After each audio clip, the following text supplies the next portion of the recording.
I think you got a little list of independent midwives. Yeah, right? so I think you gave us one number to start with, and unfortunately she was unavailable, but we found a website and we just started, or I started just calling through, and some cases leaving messages, and other cases talking to some of the midwives, and a few said they couldn't make it for various reasons, they were booked, or they just weren't around, and then, I don't know, after half an hour of trying, I found one that just spoke to them.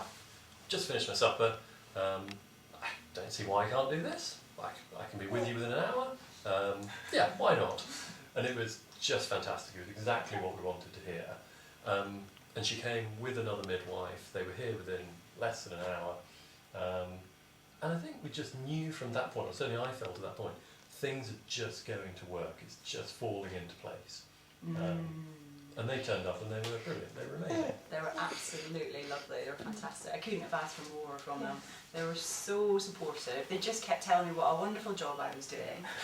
And one of them spent something like 7 hours pouring hot water over my tummy because I had a pain here and it was the only thing that worked. And she diligently poured the water and poured the water and kept filling up the bath to make sure it was warm enough. And at one point I said, oh, am I going to make this? Of course you'll make it, this is going wonderfully well. And at another point I say to the midwives, oh, I'm going to get there. This is magical, it's like a movie birth, she said. And it was just wonderful. I had this amazingly positive environment around me. The lights were low, they spoke really quietly. I had the nice music in the background. And it was like a Roman bath in the bathroom because it was all this hot water and steam and they were pouring the water. And Matt had a cold cloth that he put on my forehead when I was having the surges. But they also brought a pool with them, didn't they? They managed to find a pool, which is fantastic. So at 10:30 they're phoning around their friends saying, can we find a pool for these people? And about 1 AM it's delivered. So 1 AM it turns up, yeah? Yeah. And I get in about 1 o'clock, having been in the bath for about 5 hours. And at 5 AM he's born, and it was slow, but it wasn't panicked in any way, it was really relaxed. At no point did I ever think I'm not going to be able to cope with this and I need something else. I had 2 paracetamol and a lot of water, and that was it. And at no point did I think I need more help, I just knew it was going to happen. And it was because of the hypnobirthing framework that I knew that before that I'd assumed it was a horrible experience and of course you need lots of interventions, but I believed what you told me and I believed I could do it, and I did it, which shows you that it is possible.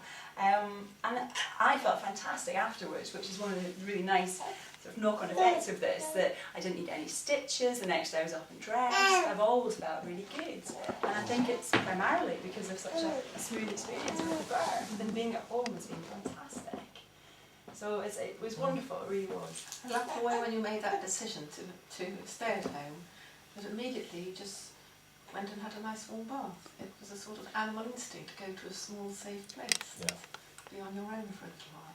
Yeah, absolutely. And it was nice and dark and quiet.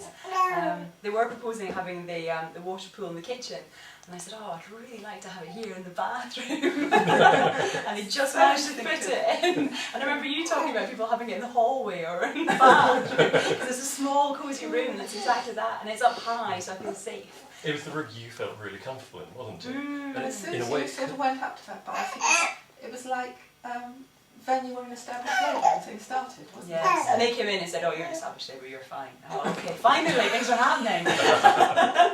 And they never examined me once, which was lovely. And at one point I said, is he coming? And they said, oh, just, feel down. And I could see on the top of his head, and I knew it was going to happen, and it was wonderful, really wonderful.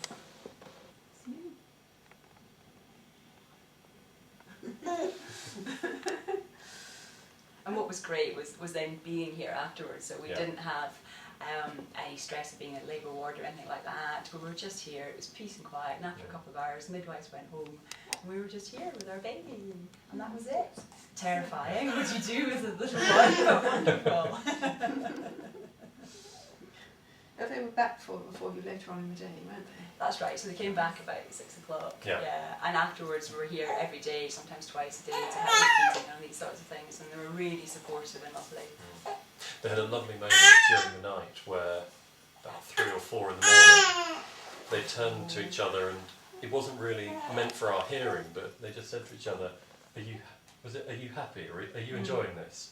And it wasn't really for our benefit, but it just showed how they kind of thought about their work and how much they enjoyed it and what it meant to them, I think. It was just lovely.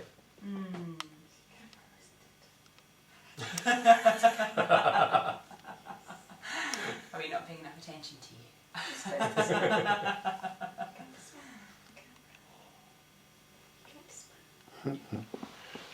Not yet.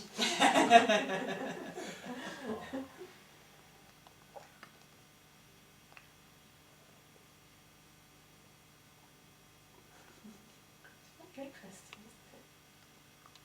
Very interesting, really.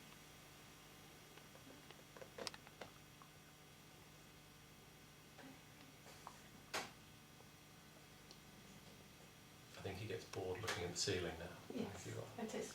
I want it up and looking at I something. mean, you can understand that, can't you?